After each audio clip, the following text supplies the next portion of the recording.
go to your headphones? Yeah, no, it never. I mean, I've had problems with Windows 10 ever since I installed it. So Oh God, no! Why did you do that?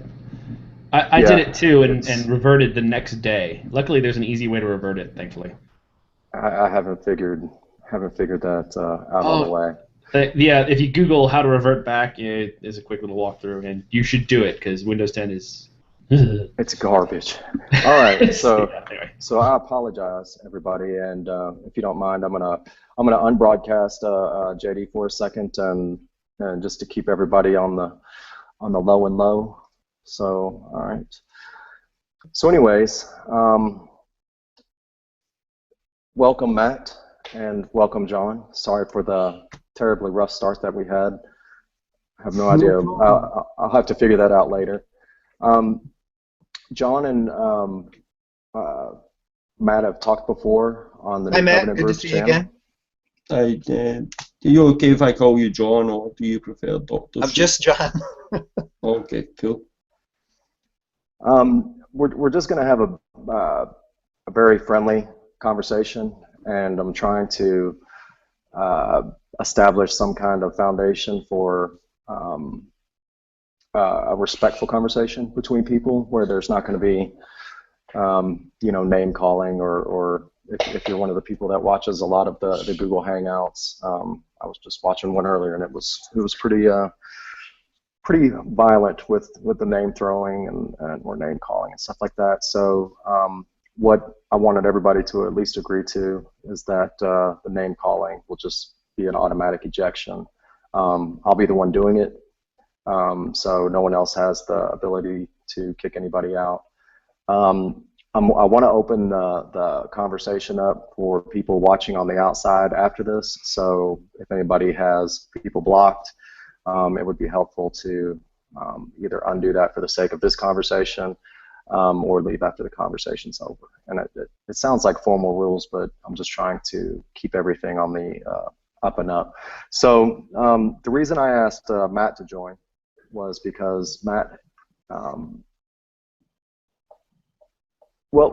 Matt likes the cosmological argument, and I think I'll let Matt start with why you think that the cosmological argument, the kalam cosmological argument, is a good one, and then we'll just kind of go back and forth and talk about it. John and Matt will. This is definitely not my field of expertise. So, anyways, take it away, Matt. Cool, thanks very much. Just to be clear, it's the kalam cosmological argument. There's a couple of cosmological arguments. There's the kalam and there's the Leibnizian. So yeah, I like the kalam cosmology. I like the Leibnizian as well, but I've devoted a lot of time and study to the kalam cosmological argument because I think it's a fascinating argument. I think it has a lot of potentiality. I think it potentially is a good argument, and it makes the point that it's trying to do so. But I'm not naive about the kalam. I wouldn't say it's a sound argument, even in the formal syllogism part.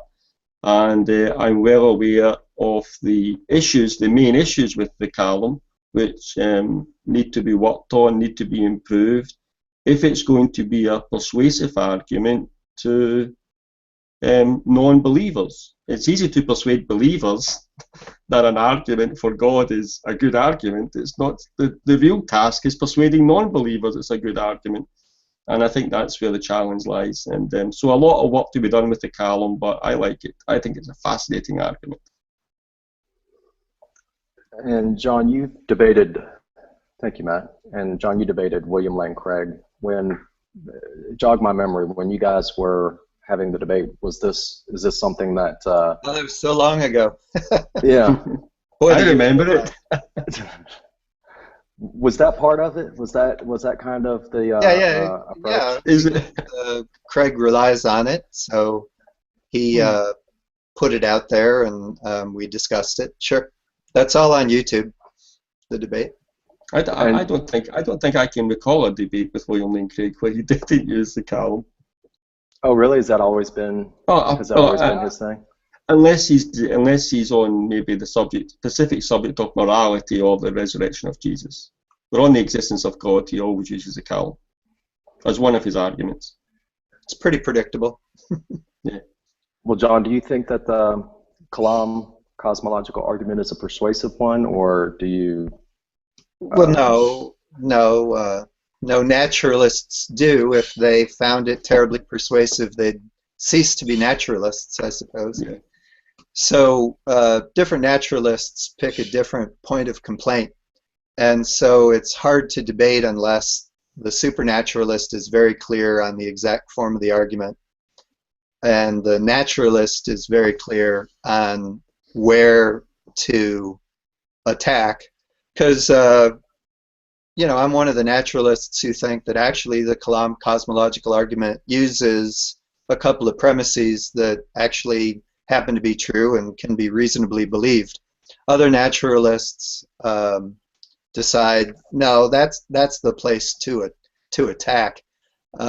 Craig spent a decade arguing with very good philosophers on one of the premises Craig uses, but I give him that premise.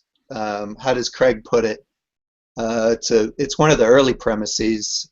Maybe Matt knows the exact position, but he usually says something like, whatever begins to exist has a cause for its existence, and then of course he thinks that the universe did begin to exist, and an awful lot of fuss has been made over those two premises by philosophers taking the non-theist side.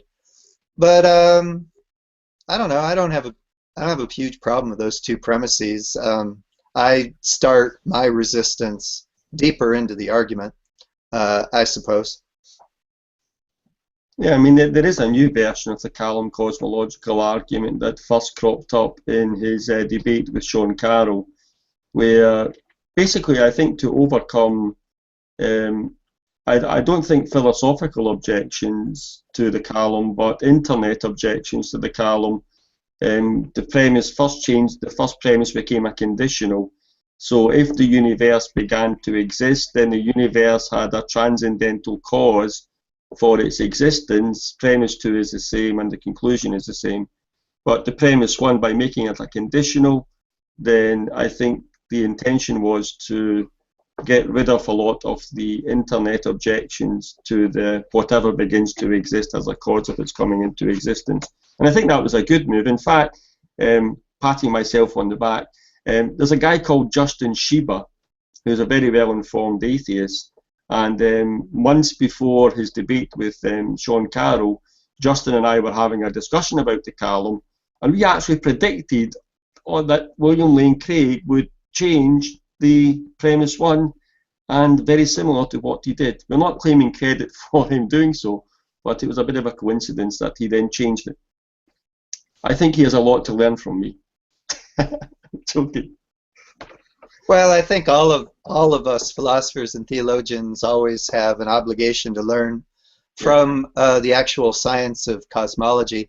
Craig certainly makes a study of it and tries to use the latest versions of it. And if cosmology shifts its weight one way or the other based on its own efforts, I think we all have to pay attention. And fashions come and go in scientific fields no less than anywhere else.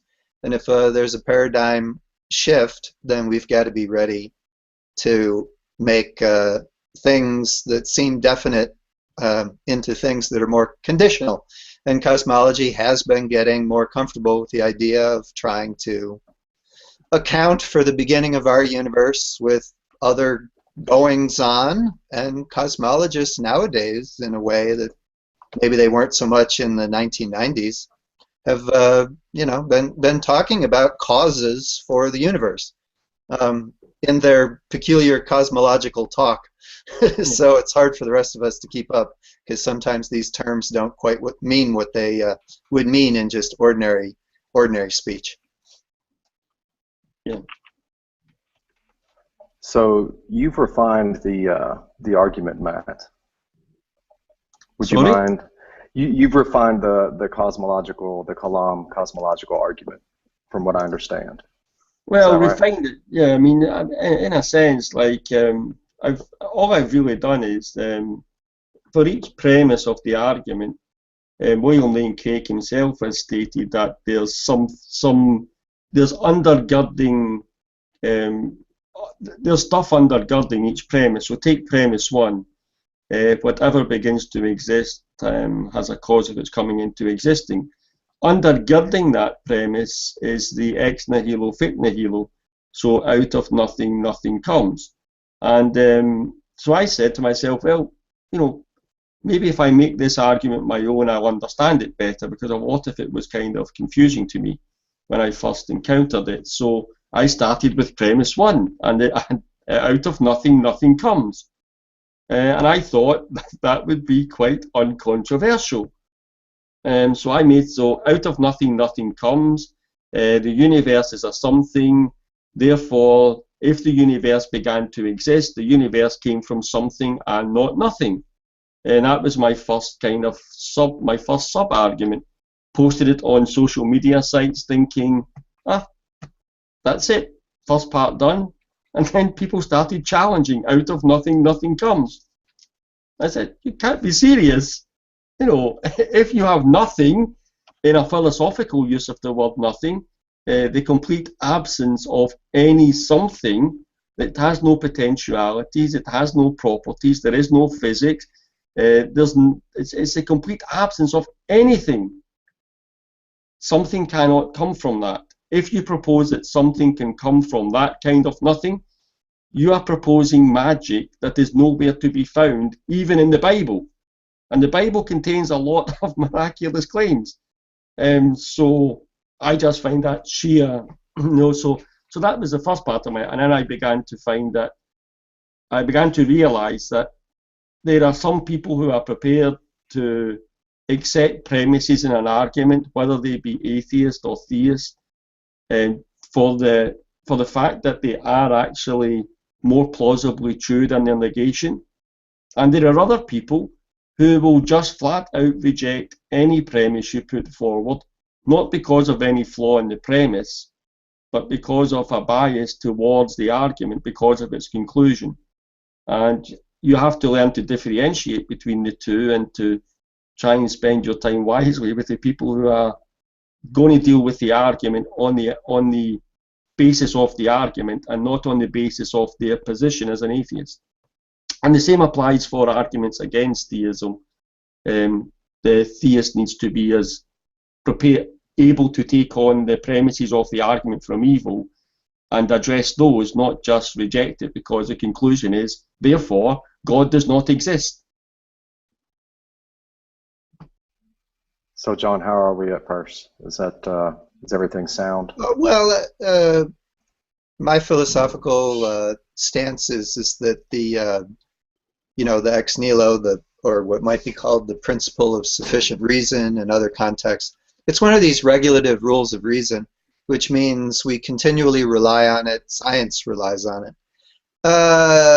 Yeah, you can't really sort of prove it a priori in a weird sort of way. It's like one of those logical conditions of all reasoning, meaning you'd better have an exceedingly good reason to suddenly put down the principle of sufficient reason. And I guess there are some boundaries up against which reason just stops. Kant was worried about that sort of thing.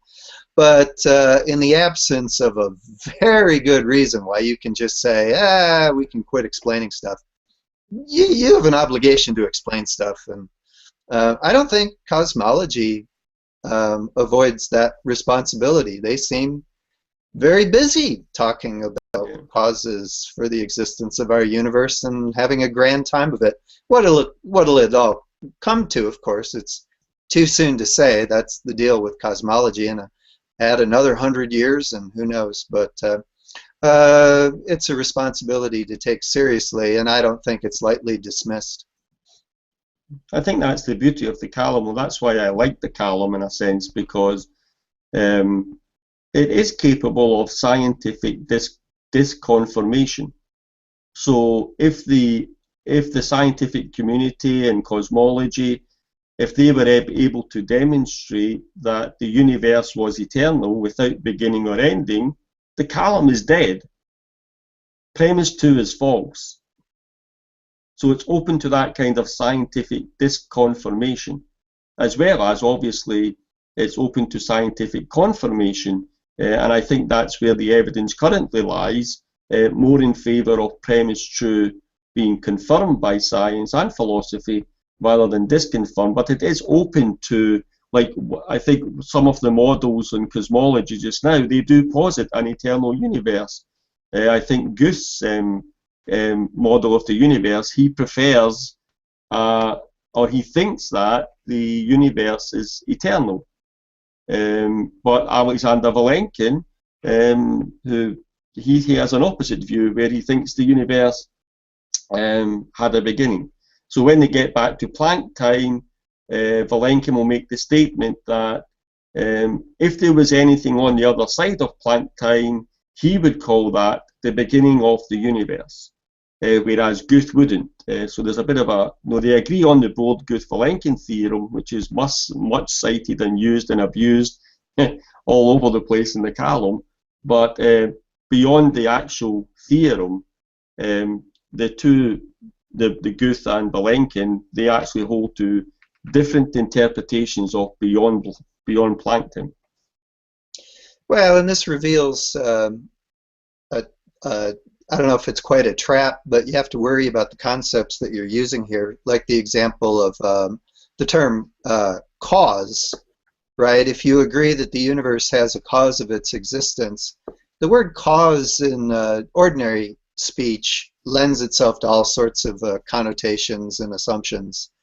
For example, you might think, you know, as Hume did, right? If you're talking about one thing being the cause of something else, they can't be precisely simultaneous. You need the cause to be slightly earlier.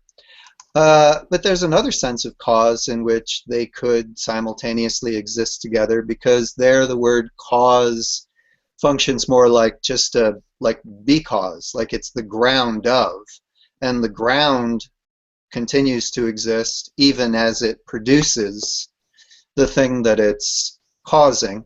And cosmology has all of these options on the table and more. It might say, yeah, our universe has a cause, but it's not a cause like there's a, like you can just assume that there's a linear time and you just keep going back, counting backwards. It might be more like a prior ground or an ontological foundation that in some sense coexists and produced our universe. So these things get really dodgy. You got to be careful importing what we take to be common sense intuitions and just assuming that they're always there every time you use the word. I think that's one of the I mean, that's why there's so many internet videos allegedly exposing the silly kalam cosmological argument, because everything in the kalam cosmological argument, I think people need to give respect where respect is due. Craig is a professional philosopher. He has submitted the kalam cosmological argument to professional philosophical peer review. He knows what he's talking about on that subject. He has 2 PhD, one specialising in the philosophy of time. But when a layperson, and I'm included in this, when I first seen the kalam cosmological argument, I was scratching my head. This can't be the case, because you don't understand and you'll understand this as a philosopher, that every phrase in that argument has a specific meaning, and those meanings are drawn out. So begin to exist is defined in a certain way. Cause is defined in a certain way to be the efficient cause, not the material cause. Universe is almost every word has a definition, and those are important to a correct understanding of the kalam. And when you understand those definitions as proposed by the author of the argument, Craig, then almost entirely most of those internet videos against the kalam they dissipate. They are not relevant. They're not the kind of objections that someone like Wes Morriston would raise against the Calum. I mean, Wes Morriston has attacked both premises of the Calum, and even in the syllogism, but has also went into the other part. I think he's addressed nearly everything in the Calum and attacked it, but he doesn't raise. He's a professor of philosophy, and he doesn't say, "Oh, the Calum begs a question in premise one," or "There's a fallacy of equivocation." Professional philosophers, I don't think, are raising those kinds of internet objections to the Calum, and that's because they're professional philosophers, as is Craig. So let me ask you this question: do you think that the cosmological argument, the kalam cosmological argument, is an empirical argument, Matt? I mean, the Calum cosmological argument in the form of syllogism is is proposed as a sound deductive argument. That's its form. But a sound deductive argument can use premises which have empirical basis and empirical support. So sometimes people say it's an argument from induction or empiricism. It can't be deductive, but they just don't understand how logical argumentations work. I think the classical argument of deductive argument, I'm getting feedback somewhere, the classical logic textbook deductive argument would be that all men are mortal, Socrates is a man, therefore Socrates is mortal. And of course, although that's a deductive argument, it's using premises which have an empirical basis. That doesn't make it not deductive, it's just the form of a deductive argument. So the Calum is in that sense, and some of I'm not so sure that premise one, the ex nihilo fit nihilo, I'm not so sure that would be an empirical undergirding for premise one.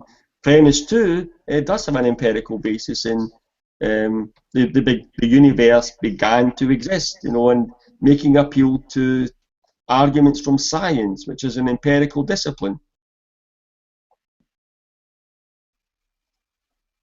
John, what do you think? Oh, I didn't hear anything quite to disagree with. I think that a lot of naturalists misunderstand how the Calum cosmological argument actually sort of has two phases. The first phase sort of gotten all the attention, but I think the second phase is more controversial than the first phase, and that's where I went after Craig in the second phase. Yeah, so if people want to sort of just add just one more layer of complexity, see, if Craig thinks that concluding that the universe has a cause of its existence amounts to a good reason to believe that there is something supernatural, I think he's mistaken. I think, in fact, an additional argument would have to be given, and he often gives it.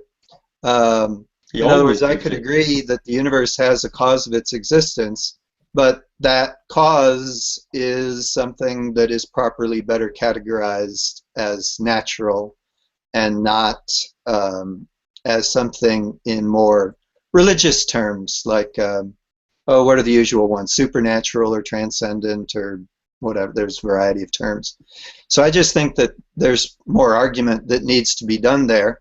And if somebody thinks either on the theist or the non-theist side, well, the universe has a cause, therefore praise Jesus, that's a hasty reasoning. I think all the fun is actually in the second phase, where the naturalists can really get into trouble, because now the burden of the argument is on both shoulders equally. Nobody can shrug it off. Yeah. I mean, just to clarify, Craig would never argue that just because the universe has a cause, therefore God. That would be a God of the gaps argument.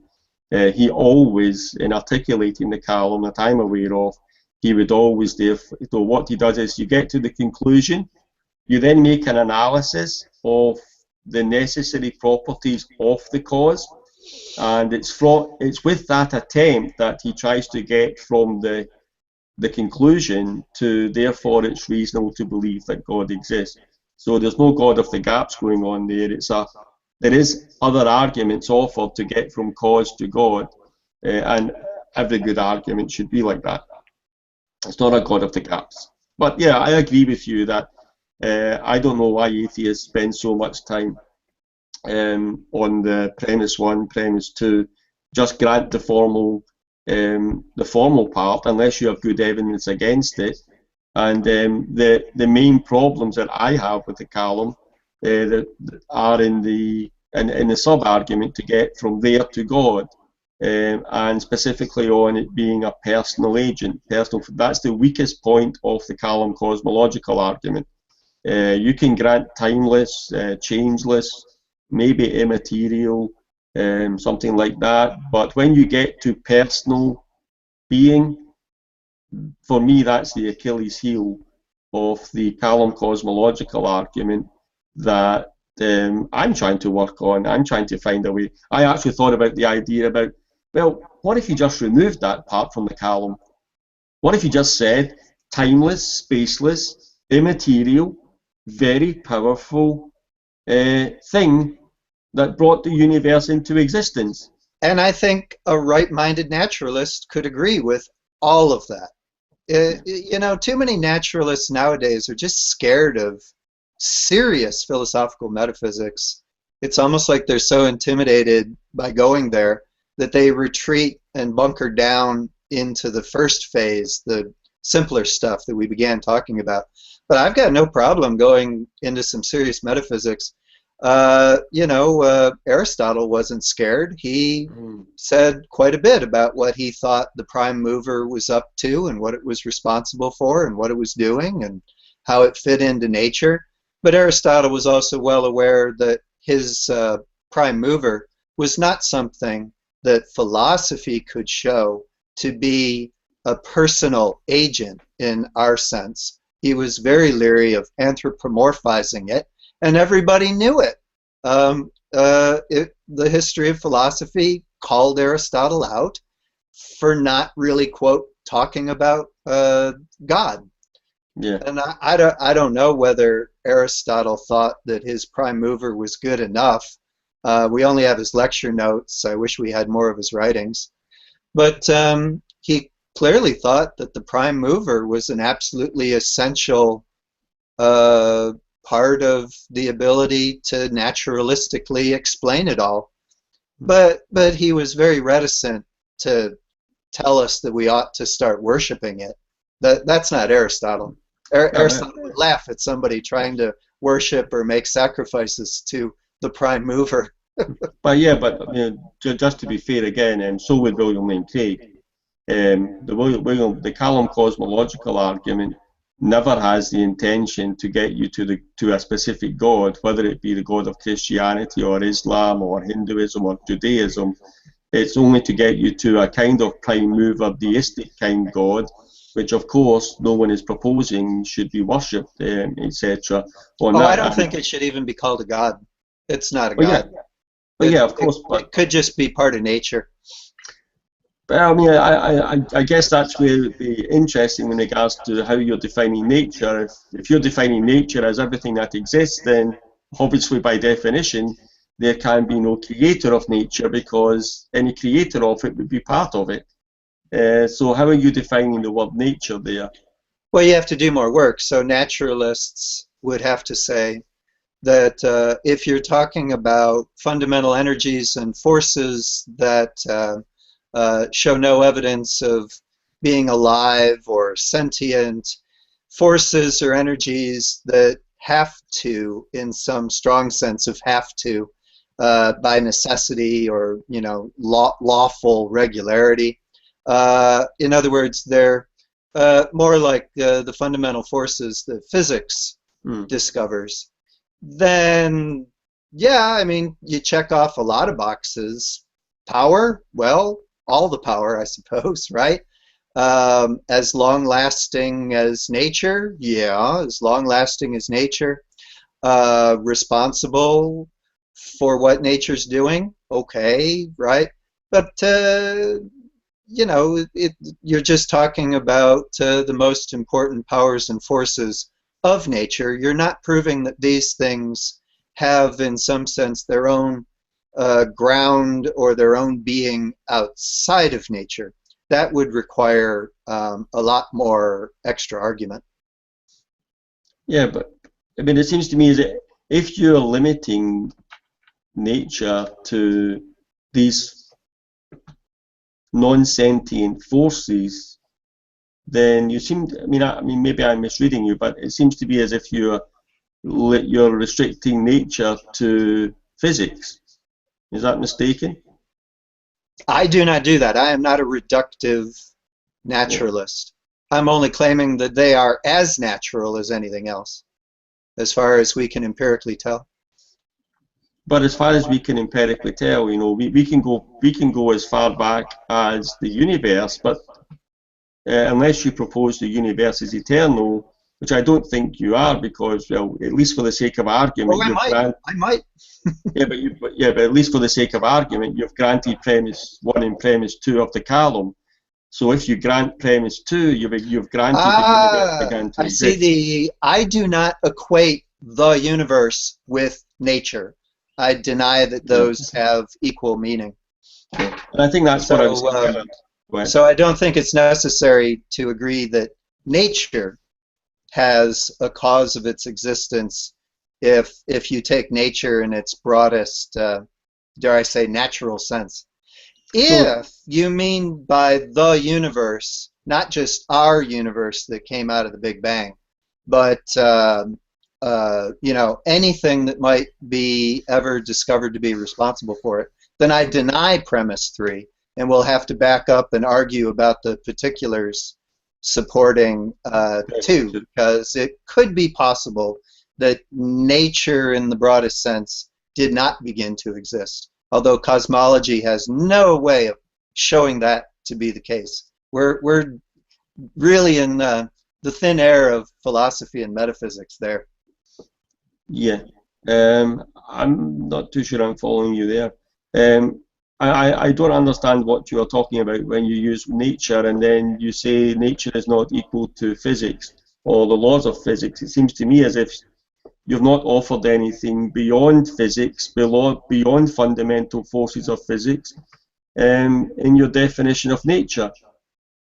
Well, it could be that the fundamental laws of physics have a kind of existence prior to and independent from the universe that came out of our Big Bang, but I would still include them in this broadest sense of nature.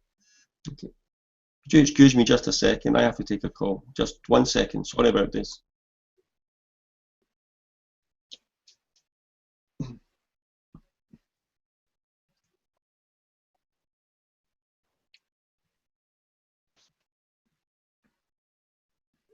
Can you hear me, John? Reverb.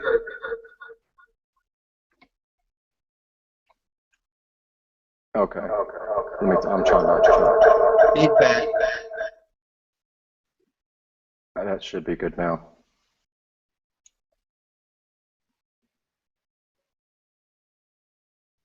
Yeah, that's not good. I hope that sucks.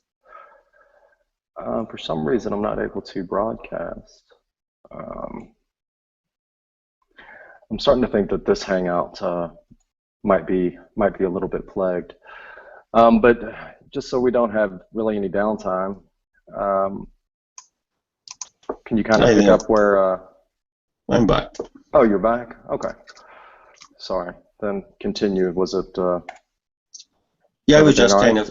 Yeah, everything's fine. I was just trying to get an understanding of the nature thing, which seems to be limited and restricted to physical. I mean, are you proposing anything non-physical when you talk about nature? Yeah, we're in semantics now.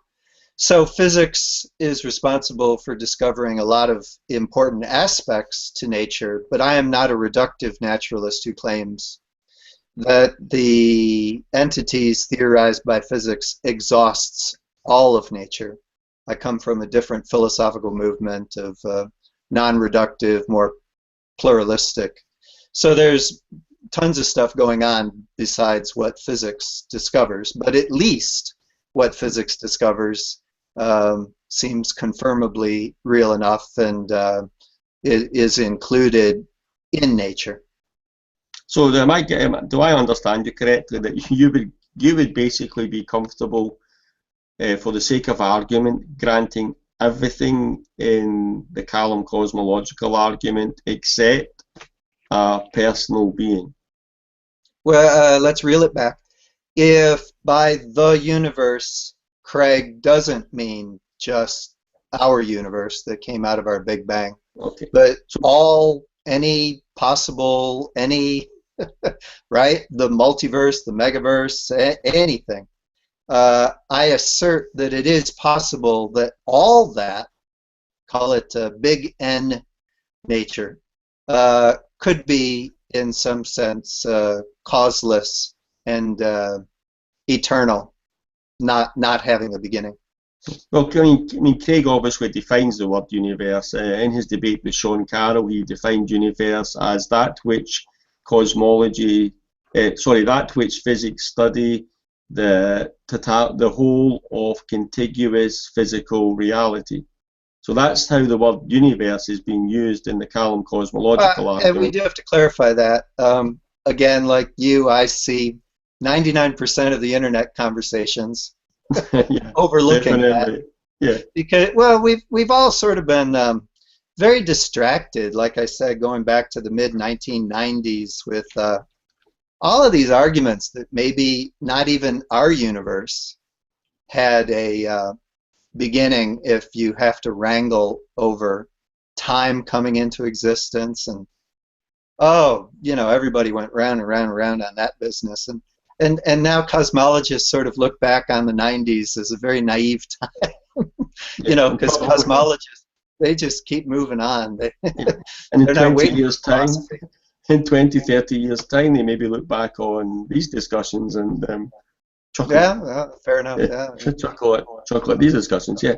So But at yeah, I any rate, mean, yeah, I got into it with Craig because he asserted that an actual infinite cannot exist, and we had to go into there's a sub argument, I guess, yeah. um, and so we got pretty deep into the argument where I took the view that it is impossible to show that an actual infinite cannot exist, whereas Craig takes the more optimistic view that it is possible to show that an actual infinite cannot exist.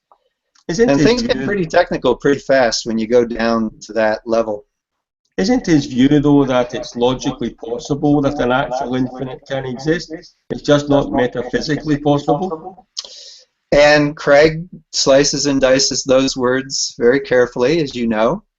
Yeah. So, Don't you agree with the distinction between those two possibilities? well, and there's a third one, and there's Yeah. natural possibility as well. So I don't put much stock in logical possibility because uh, you're placing a great deal of weight upon a frail thing, namely the capacity of the human mind to Yeah. conceive stuff. And in fact, I think that's where both naturalists and somebody like Craig can get in over their heads real quick, because you're also dealing with the concept of infinity. And when you're asking a mind like any frail human mind, I don't know what divine minds are doing, but as for us, trying to have clear conceptions about anything involving infinity is going to be desperately tricky business. So I tend to stay on the skeptical side and claim that really nothing confidently can be reasonably inferred here. The fact that it's logically possible doesn't impress me in the slightest, because of course, actually, that helps my side. I take the skeptical view because it's more reasonable to be skeptical towards the position of saying that an actual infinite cannot exist. I mean, that's a pretty strong claim to make. Craig makes it, but too strong for me. I stay on the skeptical side, not because I can prove the opposite, but just because I don't think our little finite human minds can prove it either way. For all we know, it could be quite metaphysically possible that there are actual infinites, despite the frailties of the human mind. Well, yeah, but of course, first of all, Craig isn't relying on the logical possibility aspect. I'm getting feedback again from someone. Where that's Let me coming just from. check right now. So Can you guys hear me he's okay? not, he's not saying, hey, it's logically impossible. Can you That hear would me? be a stronger claim than metaphysically Yes, impossible. no? That would be a burden of evidence upon him to show that there would be a necessary contradiction involved in claiming an actual infinite that could not exist. So I think if I understand him correctly, he's not saying it's logically impossible. He's allowing for the logical possibility that an actual infinite can exist. When he says it cannot exist, he's talking about metaphysically possible. So in the But I actual disagree world, with him there. I think it is, yeah, but as I, far I'm, as we can tell, also metaphysically possible that an yeah, actual infinite can exist. yeah. But right now I'm just making the distinction there between the logical and the Sure, sure. metaphysical, and obviously whether or not it's metaphysically possible or impossible for an actual infinite to exist would be dependent upon the arguments presented, pro and con, pro from him and con from you, on that subject, which I think you'll remember from the New Covenant group show. I don't go into because I don't have the education or the knowledge to engage in a discussion about infinities and actual and potential infinities and Hilbert's hotel and logical absurdities and things like that. That's an area of the Kalam cosmological argument that is beyond my understanding at this point. So I don't make any claims about the philosophy. And don't forget the philosophical basis of the for premise 2. That's Craig considers that to be his primary base for premise 2, not the scientific confirmations, but the philosophical. He stated that in his debate with Sean Carroll. But for me, they are beyond my remit to discuss. I just can't discuss them. I could not argue with you about the possibilities of actual and infinities. Yeah, I wish Craig showed similar reticence in his Oh, he's a debates. professor philosopher, In his debates, he invites the audience to agree with him with just some sort of common sense, or at least he appeals to common sense arguments, and the crowd is always very impressed, and it falls on the naturalist to say, hey, wait a minute. Yeah. As you say, way more complicated than that. You're dealing with conceptions of infinity, and mathematicians are the experts, not common sense.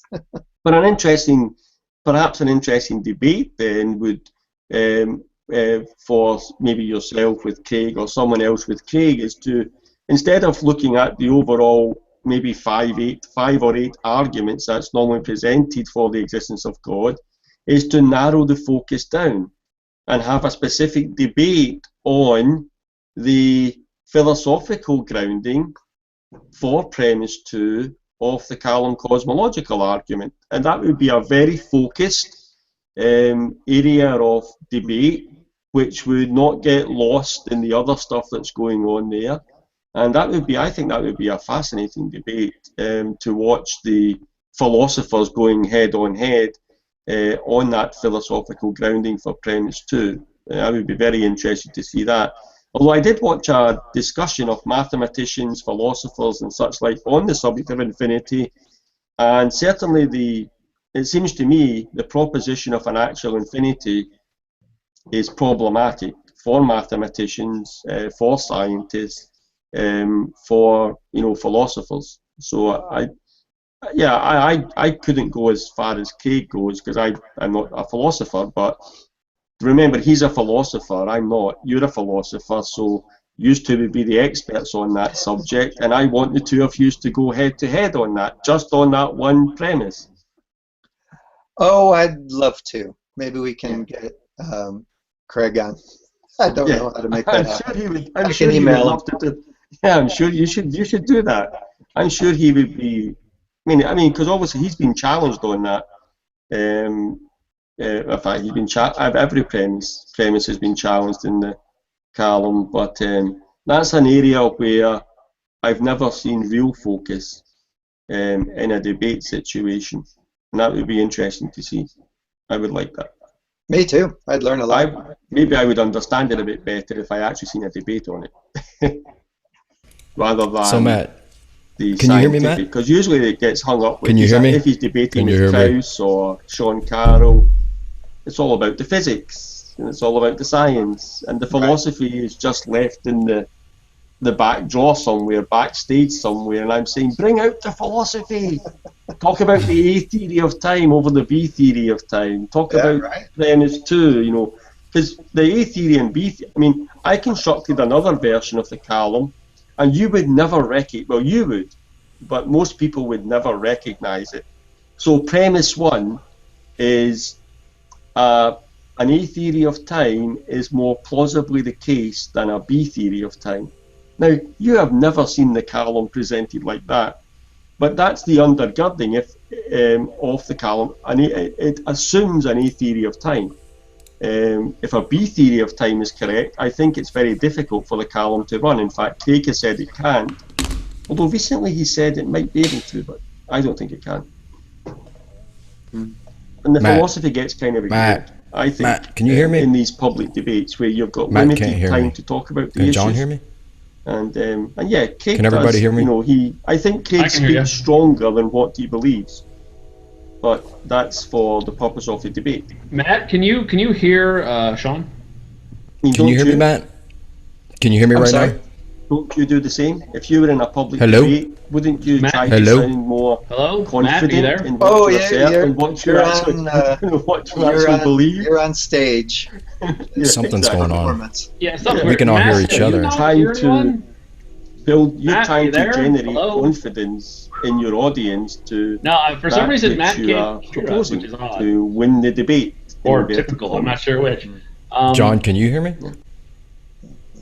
John. Well, I'm a very unusual sort of naturalist because Apparently- I'm not a That's I'm not a interesting. naturalist frightened We're on of broadcast. things like Actually, we're not. I looked at the necessary podcast, we're showing up. grounds of being. I'm not scared of first causes. I'm not particularly frightened Okay, by I'm looking. We're just talking over them about as far as the chat. outside chat maybe is there are concerned. We're aspects probably of just nature stop that are talking. more Okay. eternal and outside of time as we ordinarily know it versus in time. I think the trick to being a naturalist is being as flexible as the evidence compels you to be, and I think naturalists do a disservice if they get somehow stuck or dogmatic about whatever science said a generation ago. You gotta be flexible when you're a real naturalist. You gotta go where the evidence goes. But to talk about maybe nature includes some sort of necessary ground of being. A staunch, broad-minded naturalist could say, well, yeah, that's just part of nature. What's the problem? You haven't proven to me that, this sort of thing is thinking about us or has a plan for us or is going to handle what happens to us after death. You've got nothing there, that's actually of interest for, religion. But people hear prime mover, people hear necessary ground of being, they lose their mind. Over here in the atheist world, they think, "Oh my gosh, that we've got to kill these gods." Well, wait a minute, your naturalism might end up there anyways, so let's not get too hasty. But I would John, can you hear me right I would now? attribute Can anybody hear me? you there to philosophy. Again. And I think I can hear you, but apparently no one else possibly can. most of the people we see who are claiming to be naturalists, We have our own philosophical special little naturalists, broadcast. No are one can doing hear, so based except on a on mistaken YouTube. idea Let me of try the scope of science. I don't believe that science can take you to naturalism. I believe that philosophy can take you to naturalism, but not science. Science is it's a limited field of study to the physical, observable, natural world. Oh yeah, Yeah, based I on used to get into philosophical it. assumptions. Oh, sorry for interrupting. I It's was okay. just reminiscing. Victor Stenger's dead now. I don't know if you ever tried to read any of Victor Stenger's stuff, but we knew him pretty well over at CFI. And he and I would just wrangle on this. We had a debate in a journal once. I said to him, naturalism is not itself a theoretical position of any of the sciences. Yeah, It's sort of what you get if you add all the sciences together, or you make claims about the reach and extent or reasonableness. That's philosophy. I mean, that's yeah, why they call exactly. it an ism. Yeah, There's some extra philosophizing in there, and he just couldn't understand what the heck I was talking about. For him, it was science, science, science, and Krauss is like that in that crowd. I can't stand him. I can't yeah, Can you hear stand me, John? Krauss. John, yeah. I'm on the air saying his book, The no. Universe from Nothing, Can an anybody hear me right now? undergraduate philosophy major could No. clean that out. Yeah, I Okay, think I'll switch David to mute. Alberts, I think the philosopher of science, I think he said he would give him an Uh, F. He said he would give him an F if he was grading his book there. But yeah, and I think this is the problem that we face. Like you are actually, this discussion will be far less interesting to people tuning into it because there's very few areas of, I mean, there's areas of disagreement. Obviously, I think the Callum's a good argument, not sound, but a good argument with potentiality to be sound. You think it's an unsound argument. You're a well, naturalist. I'm a I think actually about 7/8 of it leads you straight back to naturalism. yeah. Uh, It's just that uh, yeah. There's right. one area of disagreement, and I think that, and it's funny enough, that's the area I highlighted as the Achilles heel of the Callum, the personal being. I mean, if the Callum can be developed in a way to shore up the arguments for this cause being more plausibly a personal being than not, then you would then be in some difficulty as holding to the position you do. But because on my view, Craig would disagree obviously, but on my view, the the evidence presented, the arguments presented for it being a personal being are weak.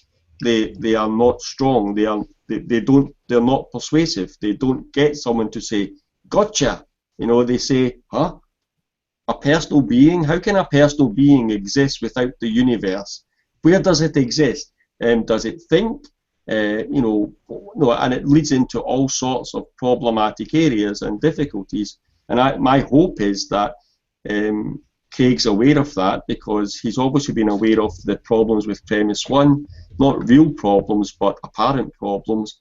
I think hopefully he's aware of the problems with the personal being because he tends just to gloss over that. If you ever look at it, you've been involved in his debate, the debates I've watched with him, he kind of glosses over the personal agency type thing. And I think that's because even he recognises that the reason that's there is to get you to God. Without that, you don't get necessarily to God. And he needs to. The work I do in it, that's where I focus. But so far, I've been unsuccessful. I have not been able to come up with a better argument for the cause being a personal agent and what Craig has presented. And what Craig's presented, I think, if I was an atheist or a naturalist, I would not be persuaded by that. I would be very much in your boat. And that's why I say I think the Callum has potentiality. It has lots of potential. I like it. I'm fascinated by it. But I don't regard it as a sound argument. I don't regard it as persuasive to a non-believer. Non-believers love it. Believers love it because God exists. The atheists are wrong. The naturalists are wrong. God exists. But it just doesn't get you there. Yeah, Can you Can you guys hear Craig, guys me hear right me? of now? course, knows the history of John? theology backwards and forwards, and these are very old arguments. Hmm.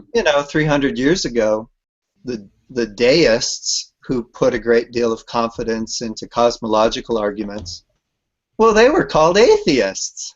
Yeah. What are you calling us atheists for? Yeah, Well, we the believe in problem God. was exactly as you say. It's not all creators are created equal. Oh, that's a terrible pun, but you know what I mean, right? The deists said, hey, we have an efficient cause to the universe, and there seems to be some intelligence there. Well, you know, that's not enough to suit your typical Christian, so the deists were immediately classified alongside Aristotle as, you know, some sort of atheistic naturalism, and that is a very long debate. I personally find it fascinating. Maybe we could find a theist who'd be willing to help us out and fill in what Craig's on about with that part. I hold William Lane Craig in high regard as a philosopher. I don't think there's a more able thinker on the kalam cosmological argument in current times. And I kind of think that if he can't come up with anything better at the present, then it's unlikely that someone else is. But I live in hope. Yeah. I live in hope that Can someone you hear me will, right now? just to shore it up, just to give that extra push. Yes, you can Because, hear you me? know, if you're agreeing with, maybe I understand you're Oh, no, agreeing JD, with you can hear me. qualifications for the sake of argument, to 7/8 of that, you would be comfortable with granting, sake of argument, 7/8 of the argument, because it would be compatible with your naturalism. But it's just that 1/8 that, you know, if that would not be compatible with your naturalism if it was demonstrated that the cause was a more likely, more plausibly personal being than a mechanistic or nature or something like that. So, yeah, that's where the work needs to be done, and hopefully, if I ever come up with any ideas, I'll email you and say, hey, John, let's stop this naturalism stuff. Let's get rid of this naturalism stuff, John. I've solved the problem. To get a dismissive email back. I'll try to. I don't know a Check. lot of theologians. I'll ask a couple of them that I do know who's who's following up and trying to help out Craig on that side. Maybe we can get him into a debate. That would be good. Anybody? I think Craig relies on a lot Anybody of hear me? fast dichotomies. After he's decided that there has to be more than nature, he equates nature with, you know, stuff that's dead. You know, he kind of sounds more physicalist than the physicalists. He says, well, you know, nature, you know, is fundamentally not alive. It's not this, it's not that. So if you need something to be responsible for creating nature, then it has to have all of the opposite properties. Well, what's opposite of dead? Alive. What's the opposite of insentient? Sentient. What's the opposite of impersonal? Personal. And so he just sort of quick constructs a God as if, you know, these words were just very simple dichotomies, and they're probably not. Have you ever encountered Richard Carrier's the definitions of supernatural and natural?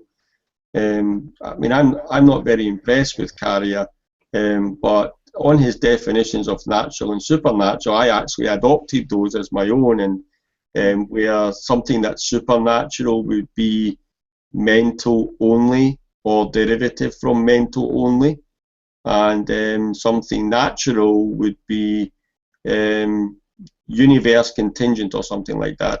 Check. Yeah, he has somewhere, I can't mind that. I think it's universe contingent, but that wouldn't agree with your naturalism.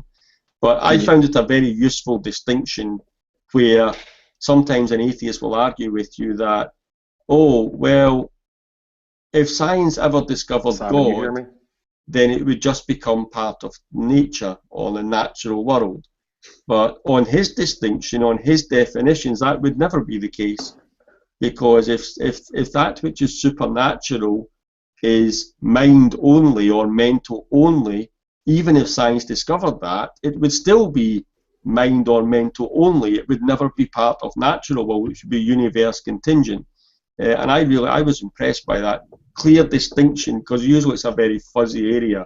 What do you mean by natural? What do you mean by supernatural? And it's kind of yucky, but yeah. So kudos to Richard Carrier for providing me with an excellent definition of those two terms. Sure, especially because the theologians, sorry, John. Can you lately hear me, at John? least, in the last 50 years, have been very unhelpful. It's almost like they're trying to fuzzy up everything and make God extremely vague and hard to conceive, and you don't know where nature begins and ends, and you don't know where the supernatural begins and ends. And I guess theology, or maybe just postmodern theology, is, getting along great with that sort of thing, but it messes up things terribly for theists and non-theists to have a good John, argument. can you Because hear then me?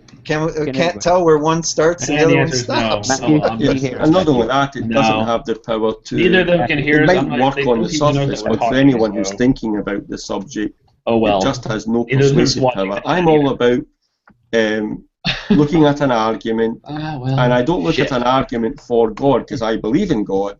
So I've already got a bias to accepting that argument. But my way of thinking is, okay, here's an argument proposing the existence of God. If I were an atheist, Check. would I be persuaded by this argument? And that's where I think, the kalam, I would not be persuaded by that because of the personal agency stuff. But it works the other way as well. When I look at an argument for atheism, like the argument from evil, I try and do the same and remove my own feelings and beliefs and just look at the premises and try and analyze those and try to get to a right conclusion. But we need more philosophers like you to accept more of the kalam, get away from these side issues, get away from the scientism that's surrounding the objections to the kalam cosmological argument, get away from a scientific naturalism type thing, and philosophy is where you get truth. Philosophy is what delivers the best stuff, not science. Science is great on the physical observable world. It has no equal in telling us how things work, but when it comes to these subjects, philosophy is king. Okay. How Can can I any of you disagree guys hear with me that right sort now? of a That's verdict? you're a philosopher. Nobody? Yeah. John, can you hear me? Well, I wonder if any of our onlookers have comments or Go ahead, questions. Simon. What do you think, Sean? Yeah. Read the side chat. Is anybody listening? Yes. Put them all to sleep. I see Maximus hanging about eagerly in the background there, dying to get in to cause some confusion. And Check your chat. maybe Maximus, when he comes in, maybe he has got the argument we're looking for a personal being. Well, he says he's comfortable listening, so maybe that means he's not ready for. Yeah, I think Sean's. Sean, you with us? Anybody else interested in hopping on board, or if we? Let's see. Max says he's a more Thomistic approach. Yeah, we could go into old Aquinas. Yeah, I don't think I know Maximus, so I don't think you guys he's can't very hear much us? persuaded by the kalam. Even as a good argument like I am, I think he's kind of skeptical about the kalam. And he's a Christian theist, which is disappointing, Maximus, because you're muted and you can't reply to me right now. I'm now looking like Skeptical. I'm talking into my mic. Second premise. This Yeah. should give the For me, clue the second that they premise cannot is hear the me. best confirmed. I That's mean, it's what- first premise. I'm convinced.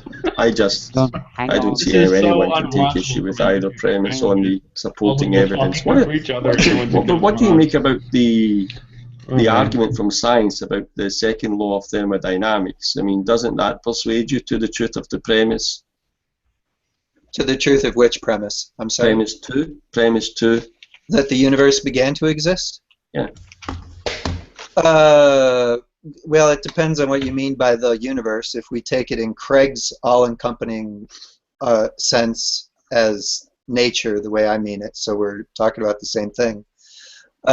It could be that the second law of thermodynamics has to do with the perpetuation of energy, and if energy is the sort of thing that can be redistributed, then there's no reason why it couldn't be redistributed eternally into the future and eternally into the past, so far as we can tell.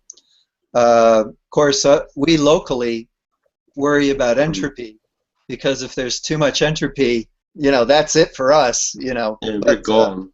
universe as a whole might not give a damn. It might just mutate into other extremely boring forms without having a beginning or an end.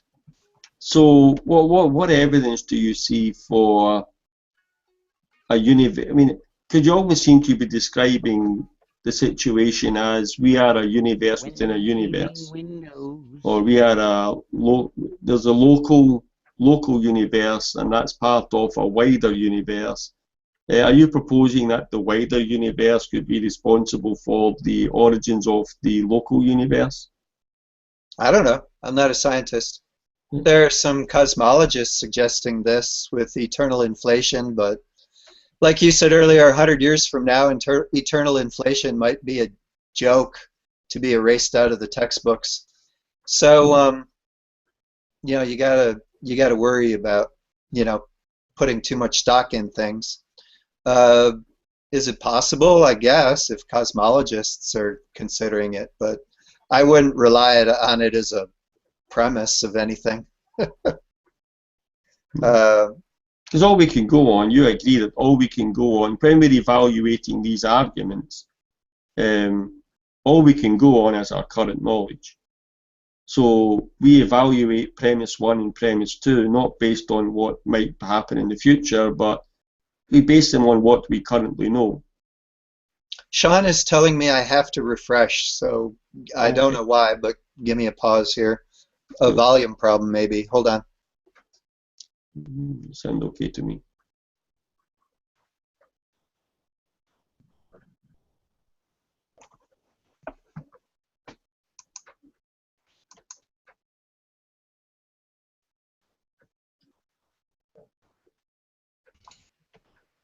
Can you hear me now, John? Oh, there you are, Sean. I can hear you. Can anyone else hear me? Okay. Wait, I've got to bring everybody back in here. If you can hear me, I can hear you. let me hang up this. I need to make sure I'm coming through the right microphone here. All right. Yeah, we've been trying to talk to you, and for some reason, everybody that's on the outside can hear each other, but we just couldn't communicate with you. Oh, I could only hear Matt. And Simon, and oh, I see more people now. Okay. Matt, can you hear me now? Yes, I can hear you. Yeah. Awesome. Yeah, we've been. The problem is it's been going out to YouTube, us talking to each other, trying to get your attention. So we were trying to figure out a way to get everybody in sync. But there's a few people in here that maybe have a question for either Matt or John. Simon, would you like to start? Sorry, yeah, I just spent so long trying to hold the sign up. Yes, thank you, Simon, for making the sign. Let me hang. Didn't really work, but there we are. Yeah, to get back to it. Well, I mean, I was fascinated by the conversation in general. I think, we not getting into. Obviously, I think it would be wrong just to bring up points, but I was fascinated by the talking about actual infinity and stuff, and that kind of area of it. That kind of grabbed me as well. So I'd echo what you guys were saying at the time there. Yeah, I don't really have anything to say to contribute to bring it on, unfortunately, because I've just spent the time doing the other thing. But that's what fascinated me about it. And unless people want to go there, I won't talk about it.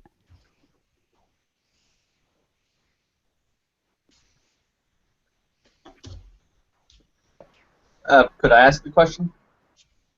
No. Okay. This one is for Dr. Shook. My question is, as someone who identifies as a pragmatist, you seem very comfortable with approaching metaphysics, whereas in the past, with my own interaction with pragmatists, they seem to shy away from this subject area. Would you consider yourself an exception to the rule, or do you think I just have a bad sample size? Oh, it could be sample size. I mean, it's not like us pragmatic naturalists dominate. We used to before World War II. Now we're in the distinct and ignored minority, and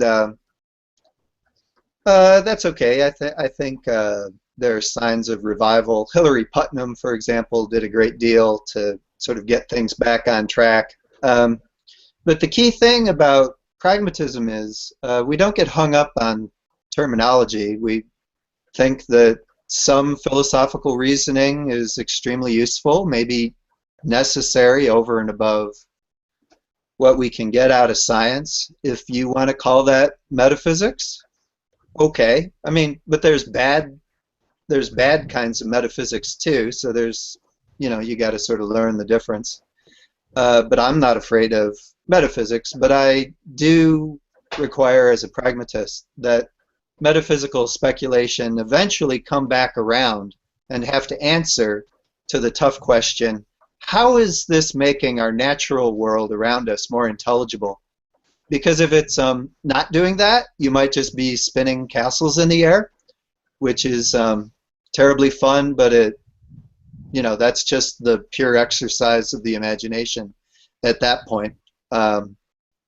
So you always have to ask for, where is this helping making things more understandable?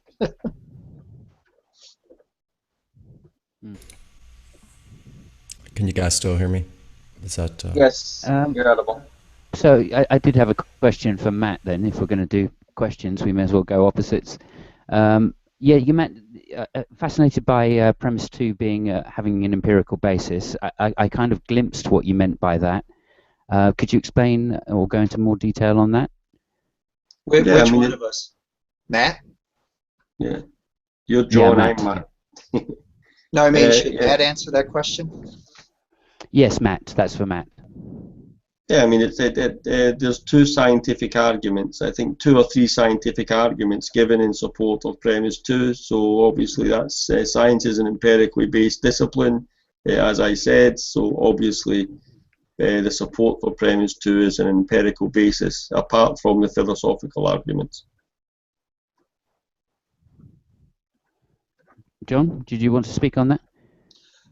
I'm not sure if it's entirely empirical. As I understand the argument, Craig needs to show that it's reasonable to believe that a metaphysical infinite cannot exist, as Matt pointed out earlier. That might be tricky to do on the basis of evidence. We have never accumulated enough evidence to show us a metaphysical infinite. Because it's infinite, and we are finite creatures. So we are left to our rational devices, and Craig thinks that it's impossible to conceive of a metaphysical infinite in some substantial sense. My claim is that that actually shows that it could exist because of the nature of infinity. If you're trying to conceive of a completed infinite, in some sense you ought to fail if it's a genuine infinite. In other words, mathematicians might try to explain the infinite to undergraduates by saying, look, if you're failing to conceive it as being completed, then that's a sign that you've sort of got a hold of the thing. It can't be. In other words, if you could somehow comprehend it, round it out, see how it all sort of formed a whole, then you're falling short of the genuine infinite. The genuine infinite is precisely that which you can't conceive of it being completed and so forth. which sort of leaves the mind adrift. So I infer from that, as most philosophers do, that you can't prove anything either way. You have to simply be skeptical about whether a metaphysical infinite obtains or not. Limited empirical evidence can't show you either way. Philosophical reasoning runs up against this problem of dealing with infinites. It's of course no problem at all for mathematicians, because they just need the pure concept of infinity or infinities. There are different flavors in order to do their pure mathematics. But if you're looking for a metaphysical infinite, then the mathematicians basically say, yeah, well, good luck. You should not be trying to conceive of a completed mathematical infinite. In some sense, if you succeed, you fail. I infer from this that nothing can be known either way. The problem is that, of course, for Craig's argument, you really want, his position to be, in some sense, more reasonable than the alternative. I just don't see where the more reasonable comes from. It just sort of ends in a skeptical stalemate at that point. That's not a problem for my position, because my position is we can't know that a metaphysical infinite cannot be completed. And that halts the argument right there. That just stops it. It stops the argument, and we halt in skepticism. But of course, I'm a skeptical atheist, so in some sense, I think I win. Just to clarify there, the question I was answering was not on the philosophical arguments for premise 2, but was on the scientific confirmations, alleged confirmations of premise 2, which of course, because they are scientific, are empirical. I'm not claiming that the philosophical arguments, which would be the actual infinite stuff, is empirically based, but I'm claiming that the scientific confirmations provided for premise 2 are empirical. That's why they invoke the BGV theorem, that's why they invoke the second law of thermodynamics, etc., which are empirical observations within the universe. Yeah, agreed. I just think it falls short. Let me Yeah, when you're welcome talking John about to the a chat. beginning Can you and hear a me? cause. Am I still there? Yep. Yeah, We're together. Okay, just sorry, I just have to double check. Helena, can you unmute? Are you still having problems? Okay, go ahead, Simon. And then before we wrap it up, which we'll try to wrap it up in the next 10 minutes here, 10 or 15 minutes here, I want to get John F. and then have everybody kind of have their final thoughts before we shut it off. So go ahead, Simon. Okay, yeah, try to be good. I was going to try and address what Helene is asking in the side chat and really ask the same question for Helena, since she can't unmute, which is this idea of beginning and the insistence on using the word begins in the same phrase as cause. And this really seems to me to be slightly dishonest, because begin insistently, when you use the word begin, you are implying a time and therefore a cause and effect relationship, not a simultaneous relationship.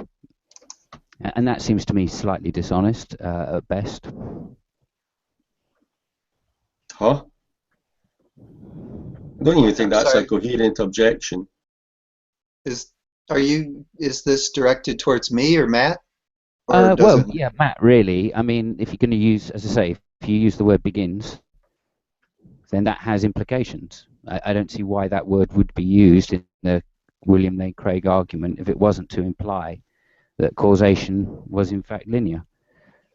It doesn't. Well, it obviously doesn't imply that causation is linear. It doesn't exclude simultaneous causation. It doesn't include it. It involves both. The way the phrase is defined. In fact, the phrase begins to exist has a very technical and specific definition provided by William Lane Craig, which I'm not going to even attempt to replicate here.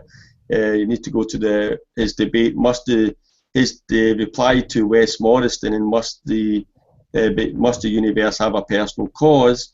He gives his way of thinking from getting to a specific definition of the phrase begins to exist. And if you look at that specific definition, you have to take that specific definition and put it into the column. So instead of thinking like lay people, as we do naturally, instead of thinking everything that begins to exist, we have to think everything that put in Craig's definition, that's what he means by that phrase. And the same for the word cause, and the same for the word universe, and that's why I made up my own version of the column to bring out all these definitions and put them in front of people and say, this is what Craig is talking about. This is what he means when he uses the phrase begins to exist. This is what he means when he uses the phrase, the word cause. This is what he means when he uses the word universe. And I think that was it was useful for me to understand the argument. And I think anybody who's looked at my reformulation of it, as weak as it was, would maybe find some clarification in looking at that with the original Kalam cosmological argument. Yeah, I don't think that particularly addresses the point I was making, but fair enough. He has a different definition of begin, and that's that's good to point out. Well, and keep in mind, science has to do this all the time. Different sciences, from the social sciences to the natural sciences, they're interested in explaining change, but change is not univocal. Change is not the same. Let me give you an example. Let's suppose you've got some liquid water, but it's in a cold environment. So you come back and you check on your little puddle of water, and it's solid ice. Now, in some sense, the ice. In some sense, the ice began to exist, but from another perspective, it's not like the puddle of water was replaced by a puddle-shaped body of ice. Technically, it's all the same molecules that didn't get substituted, right? They're just moving more slowly. So do I have to say that the ice existed after the water? In some sense, yeah, and in some sense, no. I mean, you can't just, let simplistic intuitions about these words carry too much weight. In some sense, the ice sort of always existed with the water because ice is just H2O. I mean, unless you're adding antifreeze or something, right? But so, you got to be careful with this word cause, and it may be that you have to be flexible about different kinds of causal changes so you don't confuse yourself. Yeah, I mean, agreed. The linear nature of it is still somewhat ambiguous in that respect, but I don't think that ice is the same as water. I mean, we have a different definition. Just because a molecule is H2O doesn't mean it's the same molecule of H2O. Or exists in the same state as another molecule of H2O, and well, those you're making states themselves. You're making my point for me. What we call state when you consider precisely is the same thing from different perspectives, and the sciences are very good at slicing up nature different ways, different time scales, different dimensions, and they notice all these different forces, and it's an awful lot of change, but not all change is the same, and you can't apply the same sort of causation at every possible scale and level of reality, unless you're a severe reductionist. But they're actually in the minority now. They're on the run. Yeah, I agree with that, of course. But my point being is that to call ice water is wrong, because there is a different definition for those two things. We don't call water molecules. There's a constriction of temperature which defines what ice is. A constriction on the molecules themselves and the speed of the molecules, as you point out, right? So it's not that it's just water, it's a specific form of water, right? And if you want to go down the labeling thing, then okay, well, it's just a matter of redefining the states, as you're saying. But I'm saying, well, when you get to the end of the universe, you can't really use that trick. Right, when you get to the beginning of the universe, that trick is not going to work anymore unless you have. Actually, it might. And cosmology is fooling around with this. So, for example, there are theories of cosmology that propose that our universe came into existence precisely because of a dramatic phase shift in the fundamental forces and energies of reality. In other words, the stuff is in one sense the same, and in another sense extremely different, especially if you're on the inside looking at it as we are from inside the universe. In other words, in one sense, the universe seems like a very energetic place, but other cosmologists are suggesting that actually it's just the same energy redistributed. There's no more of it than there was before because thermodynamic laws have to be respected.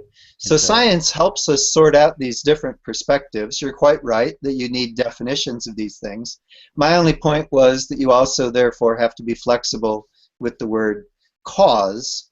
Science is, and I think philosophy and theology would be wise to be flexible as well.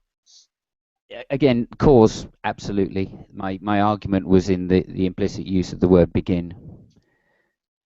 Okay, and that's where I kind of drew the thing. Cause, yeah, we can have different types of causes. We can see that causes need not necessarily be, or could be linked without necessarily being before each other. That's certainly a logical possibility, as you would like to say, maybe. But I don't think we can say that if we're going to use, for me, the word begin in that particular place has an implication of linear time. There is no other way that we use that word. You don't seem to understand that you don't get to define it. Yeah, but what I'm saying is that it shows, okay, that if we're going to use in combination two words which are ill-defined, okay, cause, which has many meanings, which in mathematics we use, and then you on top of that, begin, okay, which has yet more of the same implication. You are clearly driving the argument in one direction. You don't seem. It doesn't need to be restated. You don't seem to understand. You don't get to define the terms of someone else's argument. So if a professional philosopher constructs an argument and he's presenting that argument to philosophical peer review, he will define his own terms, and the argument will be assessed based on how he or she has defined their terms within the argument. Just because that doesn't match with your layperson understanding of those terminologies doesn't have any impact on the truth or falsity of the argument. And I posted in the side chat. I posted in the side chat. Yeah, I'm not finished yet. I posted in the side chat the definition of begins to exist that William Lane Craig is using in the argument. Sure. All right, I want to try to get everybody in. So, okay, can we? Go ahead, Simon, and then John. Yeah. So John what I'm doing here really is literary criticism, rather than actually trying to make an argument against it. So I kind of think you misunderstand where I'm coming from in that respect. Okay, John F. McDropout. If you have a question for either one of the panelists, and thank you, Simon. Yeah, I'm just trying to expedite everybody along, and very well said on both sides. I mean, I kind of like to continue on with what Simon was saying. Go ahead. I think, and I kind of like to address this to Matt. I think the premises of the kalam cosmological argument, they're argued in many different ways, and I think it seems to me a little disingenuous of a move to use the words like it's intuitively true, or that I can give you an aphorism by which this premise is proven right, when we're not using the same definitions as common language might suggest. And I think that's where the problem with the kalam cosmological argument really lies, is that you seem to easily switch between this something you might call a common sense aphorism, like from nothing nothing comes, and we try to infer a larger and the truth of this larger premise. The responsibility. I mean, if a scientist is publishing a scientific a paper for a scientific journal, they don't sit there and say to themselves, okay, let me be careful about my terminology here. Laypersons might not understand what I'm talking about. So let me dumb it down for the layperson. If they're presenting a paper for peer review in a scientific publication, they are going to use the terminology of the discipline in which they are presenting their paper. And the same, you can just take that across to the Callum cosmological argument, which was first presented in a philosophical paper for peer review in a philosophical journal. Right.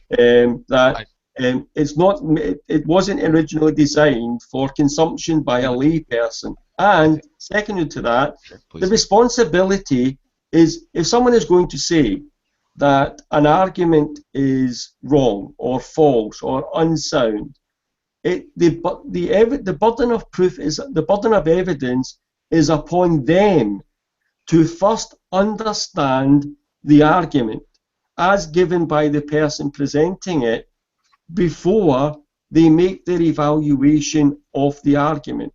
And every phrase and every word used in the Callum cosmological argument has been clearly and well defined by its author, William Lane Craig. And I'm definitely not arguing that context shouldn't be considered, or that within certain groups different types of terms can be used.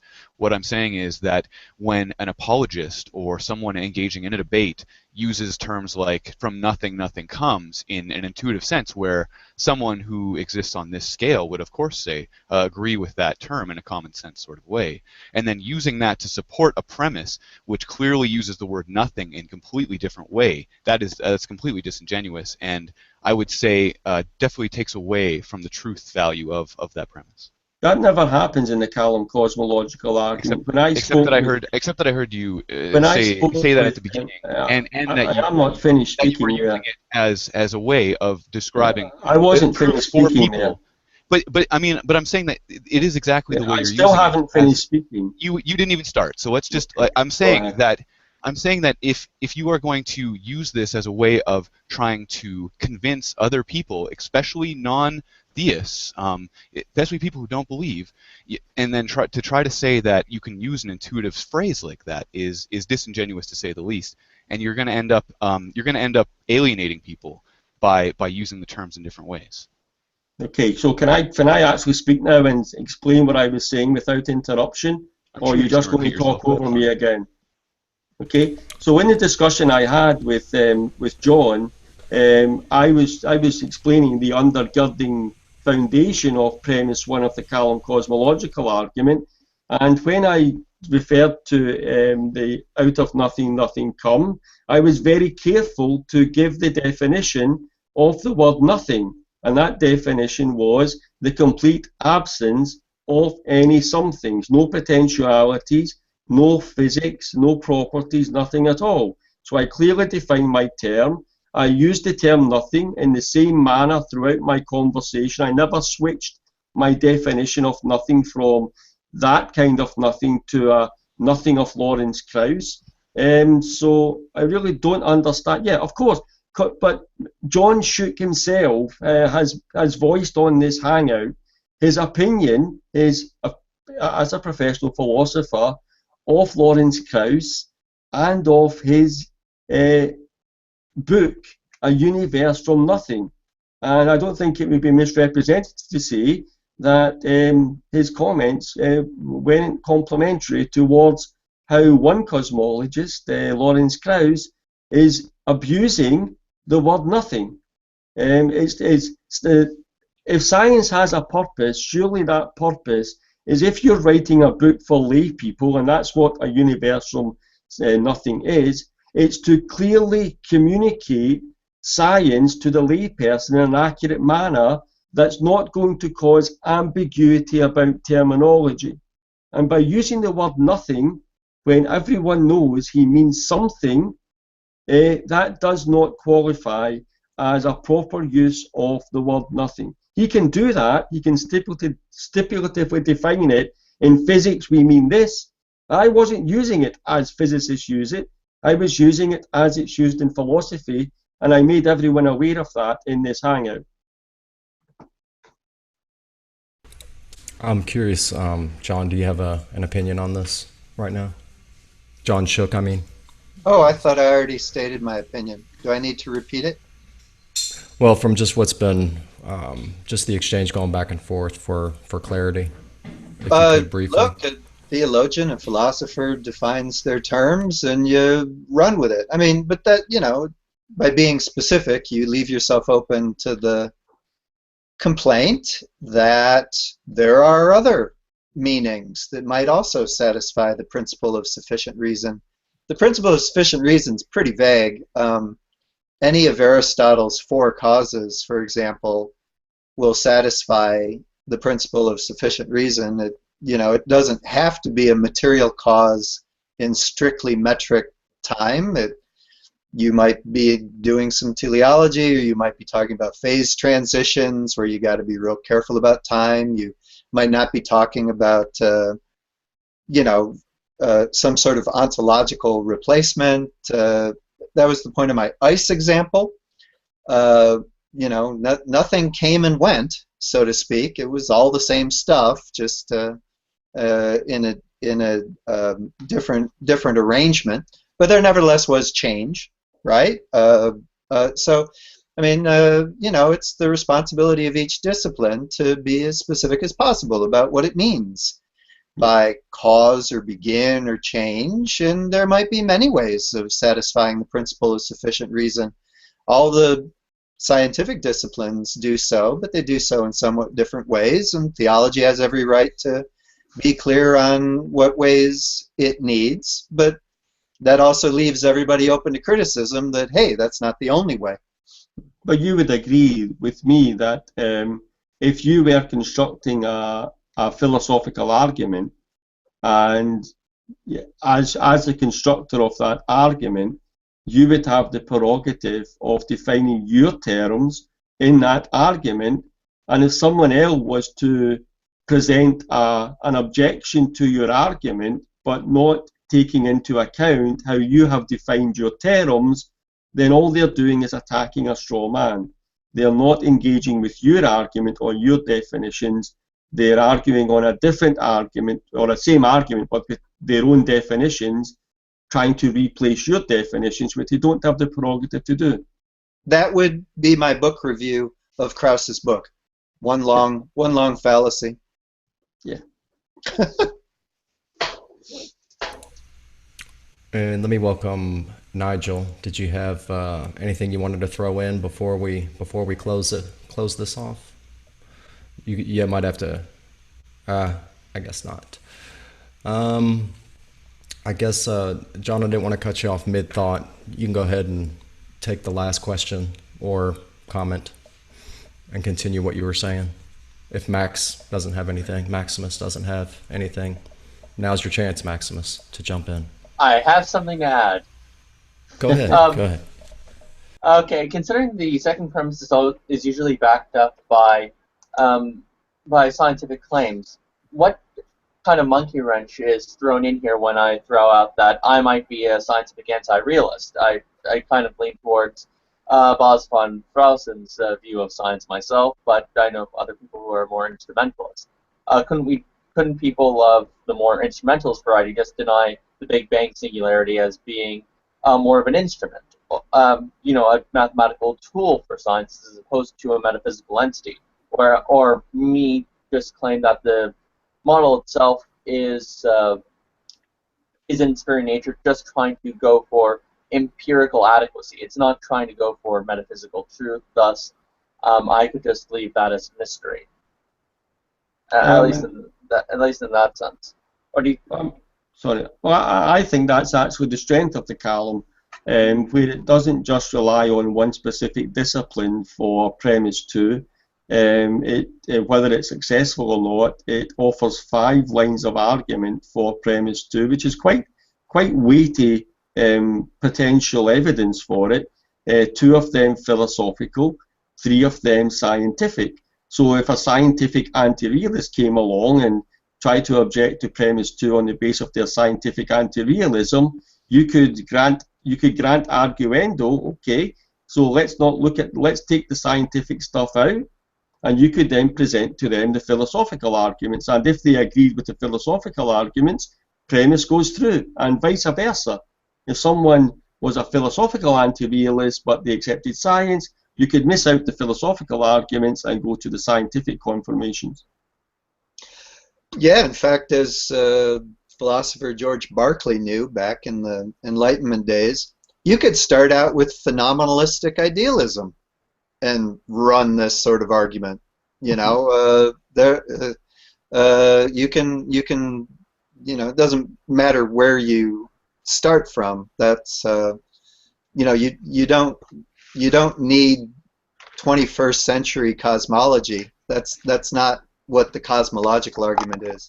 The cosmological argument has to do with the totality of what you believe you are given, and then you know, what else do you have to infer in order to satisfy the principle of sufficient reason. Now, you might end up at a very surprising place. George Berkeley ended up with a, you know, an extremely idealistic God, and Berkeley had a hard time trying to figure out where the human mind, you know, stopped and the divine mind began.